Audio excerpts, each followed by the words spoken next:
নমস্কার। শুভবিবাহের আজকের পর্বের রিভিউ নিয়ে বাংলা সিরিয়াল সমাচার তোমাদের সামনে এসে গেছে। তো আজকের পর্বের রিভিউতে যেটা দেখা যাচ্ছে যে সুধাকে তো কৃতজ্ঞতা জানাচ্ছে চুমকি। তো সুধাও বলছে আমি সবসময় ন্যায়ের পথে ছিলাম, মনে মনে বলছে। আর আমি এই অন্যায়টাকে শেষ করেই ছাড়বো, আর এই এই লড়াইয়ের শেষ দেখেই ছাড়বো, তাই বলছে। ওদিকে দেখা যাচ্ছে তরি বাড়িতে খুব কান্নাকাটি করছে, বাবার উপরে খুব অভিমান হয়েছে। তো জ্যোৎস্না খুব করে বোঝাচ্ছে যে তরি এইভাবে কান্নাকাটি করলে হবে, হবে না তো, দেখো বাবা তখন একটু ব্যস্ত ছিল, তো ওই জন্য হয়তো একটুখানি বকে দিয়েছে। বলে না না, বাবা আমাকে কোনোদিনও ওইভাবে বকেনি, আমি বাবার সাথে কোনো কথা বলবো না।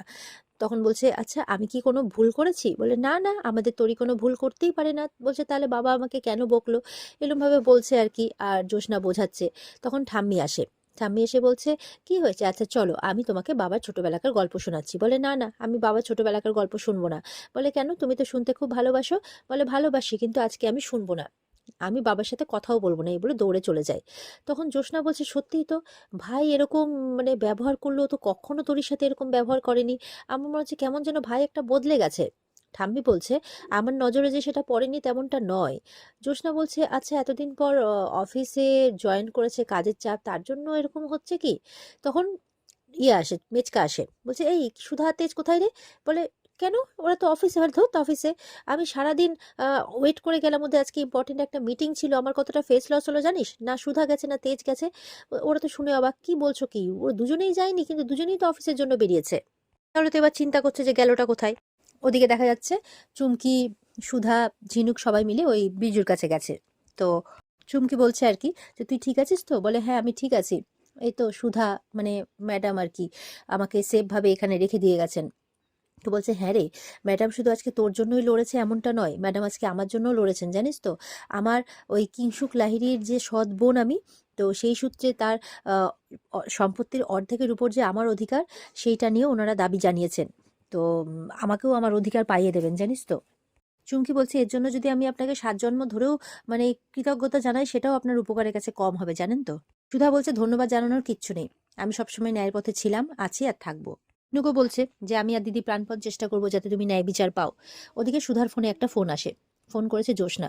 বলছে তোমরা কোথায় আছো বলো তো, তুমি আর তেজ দুজনেই অফিসে যাবে বলে বেরিয়েছো, কিন্তু কেউ অফিসে যাওনি।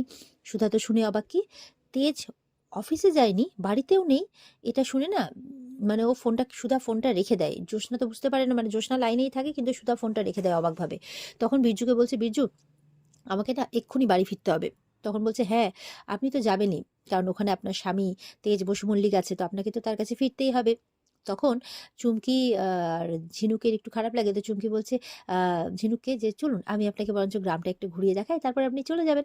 এই বলে ওরা দুজন কিন্তু বেরিয়ে পড়ে। আর তখন এদিকে সুধা বলছে বীরজু বলছে আর কি যে দেখুন, আমি কিন্তু কে আসল তেজ কে নকল তেজ এইসবে আমার কিচ্ছু এসে যায় না, আমি জানতেও চাই না। আপনি আমার কাছে অনেক ইম্পর্টেন্ট, আপনি আমার কাছে সবকিছু, তাই বলছে।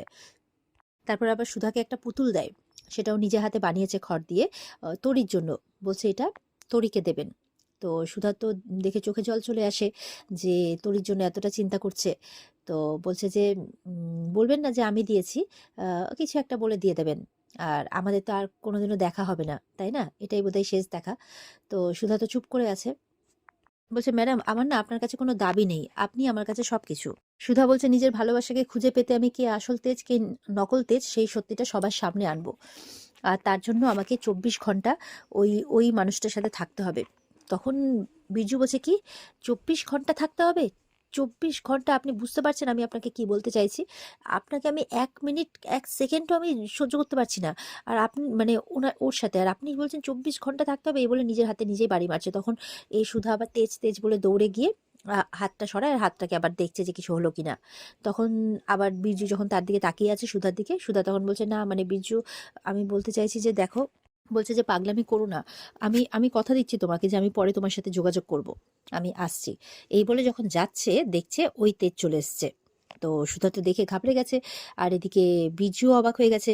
পেছন পেছন আবার চুমকি ঝিনুক এরাও চলে এসেছে, ওরাও অবাক যে এই কি করে এখানে পৌঁছে গেল। সুধা বলছে তুমি এখানে? বলে হ্যাঁ আমি জানতাম তুমি এখানেই থাকবে। আরে তোমাদের ব্যাপারটা তো পুরো নিউজ হয়ে গেছে, আমি তো বুঝতেই পারছি তুমি কিসের টানে এখানে ছুটে ছুটে আসছো, তাই তো আমিও এখানে চলে এলাম। আর আমি আমি ভাবলাম যে তোমাকে যাই নিজে হাতে ধরি আর নিজে মুখে তোমাকে বলতে পারি। সুধা তো ঘাবড়ে গেছে, কি বলবে। তখন তেজ বলছে, I am proud of you. শুনে অবাক, বলে কি? বলে হ্যাঁ, I am proud of you. আমি সত্যি খুব গর্বিত যে তুমি দুটো গরিব মানুষের জন্য, দুটো অসহায় মানুষের জন্য এইভাবে পাশে দাঁড়িয়েছো। সত্যি তো, না হলে মানুষগুলোর কি হতো? তাই জন্য তুমি চিন্তা করো না, এবার থেকে আমি ওদের পাশে আছি, মানে ওদের সমস্ত কিছুর দায়িত্ব এবার থেকে আমার। বলছে মানে? বলছে হ্যাঁ, তুমি ওদের জন্য এত কিছু করতে পারছো, আমি করব না?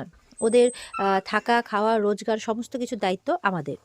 বলছে আমাদের শাহপুরের যে ফ্যাক্টরিটা আছে না, তো সেখানে ভাবছি ওরা কাল থেকে ওখানেই কাজ করবে, আর এখান থেকে খুব কাছে হবে, অনায়াসে যাতায়াত করতে পারবে। বলছে কিন্তু বলে না, কোনো কিন্তু না সুধা, তুমি ওদের জন্য এত কিছু করছো, আমি করতে পারবো না? তখন চুমকি বলছে কিন্তু আমি তো লেখাপড়া অত জানি না, আমি কি কাজ করব? বলে ও ও ঠিক আছে, ওখানে অনেক রকমের কাজ আছে, কিছু একটা করে নেবে, দাসবাবুকে বললে দাসবাবু কিছু একটা ব্যবস্থা করে দেবে। বলে বলছে চলো সুধা, আমাদেরকে বাড়ি ফিরতে হবে। হ্যাঁ, এই বলে দুজনকেই বাই বলে বেরিয়ে যাচ্ছে, আর বারবার করে সুধাকে জড়িয়ে ধরছে, সুধার মাথায় চুমু খাচ্ছে, এরকম করছে, যেটা তেজ কিন্তু একদম সহ্য করতে পারছে না। এদিকে সুধাকে নিয়ে চলে যাওয়ার পর এই তেজ মনে মনে ভাবছে, এখানে কি তাহলে সব শেষ? ম্যাডামের সাথে কি আমার আর তাহলে কোনোদিনও দেখা হবে না? এবার বাড়িতে রেশমির বিয়ে নিয়ে কথা হচ্ছে। তো ঠামি বলছে এবার রেশমির বিয়েটা দিয়েই দেবো মোহিতের সাথে। মোহিত বলছে যেটা আপনারা ভালো মনে করেন, আমি তো আপনাদের পরিবারকেই নিজের পরিবার বলে মনে করি। তখন মেচকা বলছে সবই তো ঠিক আছে, তুমি তো একটা মধ্যবিত্ত পরিবারের ছেলে, তা ওই ডাক্তারি করে ওই পেশেন্ট থেকে ক টাকা রোজগার করো শুনি, আমার মেয়েটাকে ভালো রাখতে পারবে তো? তখন ঠামি বলছে তুমি আবার এই সমস্ত কথা বলে মেয়েটাকে অস্বস্তিতে ফেলছো। তখন বলছে ও যাই হোক, মোহিতকে বলছে, তো ঠাম্মি তো রেগে যাচ্ছে। মোহিত বলছে না না, উনি তো মেয়ের বাবা, তাই জন্য মেয়ের জন্য চিন্তা করছেন, আর কিছুই না। বলছে চিন্তা করবেন না স্যার আপনি, আমি যা রোজগার করি তাতে রেশমিকে আমি খুব ভালো রাখবো। রেশমির কাছে গিয়ে বলছে, রেশমি তোমার বিয়েতে কোনো আপত্তি নেই তো? তখন সুধারা চলে আসে। সুধা বলছে আমার মনে হয় না রেশমির এই বিয়েতে কোনো আপত্তি হবে। তখন সুধা তেজকে, ঝিনুকে সবাইকে দেখে এবার তো সমুদ্র জিজ্ঞাসা করছে, তোরা কোথায় ছিলিস রে, কতবার ফোন করলাম তোদেরকে? তেজকা বলছে হ্যাঁ, অফিসেও গেলে না, আমার কতটা ফেস লস হলো। তখন তেজ বলছে, নকল তেজ, যে ও মেচকা তুমিও না, বুঝতেই পারছো এতদিন পর এসছি বউটার কাছে, তো একটু কোয়ালিটি টাইম স্পেন্ড করবো না? আর ওই সব মিটিং তুমি চিন্তা করো না, আমি পরে হ্যান্ডেল করে নেবো। মেচকাও হাসছে, তখন সবাই বুঝতে পারছে। ঝিনুকও মানে জ্যোৎস্নাও হাসছে, ঠাম্মিকে বলছে দেখলে তো, সবই ঠিক আছে, আমরা একটু বেশি চিন্তা করছিলাম। তো এবার বলছে যে আমার বোনের বিয়ে খুব জাঁকজমক করে করব, একদম ধুমধাম করে করব, সবাই দেখবে আর বলবে, তাই বলছে। আর বলছে সুধার জন্য তো আমি এরকম মিটিং অনেক ক্যান্সেল করতে পারি, তাই বলছে। ওদিকে রেশমি কিন্তু ভয় পাচ্ছে, আগের বিয়ের ওই রণজয়ের কথাটা বারবার করে ভাবছে। তো তখন সুধা যায়।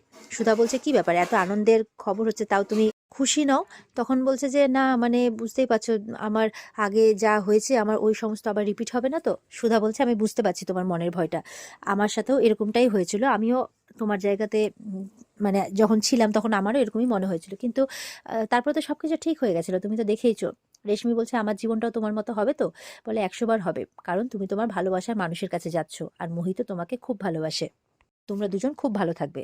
এদিকে তো বিয়ে নিয়ে সব কথাবার্তা হচ্ছে, আর সুধা মনে মনে শুধু ভাবছে যে আসল তেজের রহস্য সে ভেদ করবে। ঠিক সেই সময় ঝিনুকের ফোনে ফোন আসে যে কিংশুক লাহিড়ী নাকি পাওয়ারের জোরে ছাড়া পেয়ে গেছে, সেটা ও সুধাকে বলে। তো ওদিকে নকল তেজ ভাবছে এরা দুই বোন এত কি কথা বলছে, ওদের কাছে যেতে গেলে ঠাম্মি তখন তেজকে ডেকে নেয়, ওই বিয়ের ব্যাপারে কথা বলছে। আর এদিকে ঝিনুক জানাচ্ছে সুধাকে যেরকম কিংশুক লাহিড়ী টাকা প্রতিপত্তির পাওয়ারে ও ছাড়া পেয়ে গেছে, এবার আমরা কি করব, ওর বিরুদ্ধে কিভাবে প্রমাণ খুঁজবো? তখন তো সুধা চিন্তায় পড়ে গেছে। আশুতোষের মা আবার বলছে যে এখন সবকিছু ভুলে যাও সুধা, বীর্যু ফিরজুকে, আর এখন এই বিয়েতে আর নিজের সংসারে মন দাও। আর বলছে যে ঠাম্মি বলছে তুমি তোমার সংসারে মন দিয়েছো তো, তাই জন্য আমি তোমার সমস্ত ভুল ক্ষমা করে ক্ষমা করলাম, তুমি সুখে সংসার করো, তাই বলছে। ওদিকে সবাই মিলে কাজ ভাগ ভাগ করে নেওয়ার সিদ্ধান্ত, মানে প্ল্যানিং করছে আর কি, বিয়েতে কে কি করবে। জ্যোৎস্না তখন তেজকে বলছে তোর কিন্তু একটা গুরুদায়িত্ব আছে, যেটা তোকে এখনই পালন করতে হবে। ওই তোর উপরে কিন্তু তোর মেয়ে খুব অভিমান করেছে, সারাদিন খুব কান্নাকাটি করেছে, খায়নি পর্যন্ত। তখন সুধা বলছে কেন, কি হয়েছে? তখন পোলোকে আর তরিকে ডাকা হয়। তরি বলছে জানো তো মাম্মাম, আমাকে না বাবা আজকে খুব বকেছে, চিৎকার করে বকেছে, আমাকে তো বাবা কোনোদিনও এরকম করে বকেনি মাম্মাম, তার মানে এই লোকটা আমার বাবা নয়। আর সুধা তো শুনে এইসব অবাক হয়ে গেছে, কি মনে মনে বলছে আমার মেয়ে বলছে এই লোকটা বাবা নয়? যে মেয়ে আমার নিজের বাবাকে ছোট থেকে কোনোদিনও না দেখে তবুও নিজের বাবাকে চিনে ফেলেছিল যে কে ওর বাবা, আর আজকে ওর বাবা ওর সামনে দাঁড়িয়ে আছে, তবুও বলছে যে এই লোকটা ওর বাবা নয়, না তার মানে তো কোনো ব্যাপার নিশ্চয়ই আছে। তো এমনটা ভাবতে ভাবতে এখানে কিন্তু আজকের পর্ব শেষ হয়ে যায়। তো এই ছিল আজকের পর্বের রিভিউ। ভালো লাগলে পর্বকে লাইক কমেন্ট করে জানাতে ভুলবে না, আর আমাদের সাথে জুড়তে চ্যানেলকে সাবস্ক্রাইব করতে ভুলবে না। দেখা হচ্ছে তোমাদের সাথে আগামীকালকে। সবাই খুব ভালো থাকবে। আজকের মতো পর্ব এই পর্যন্ত। বিস্তারিত দেখতে অবশ্যই কিন্তু স্টার জলসার পর্দায় চোখ রাখবে। টাটা।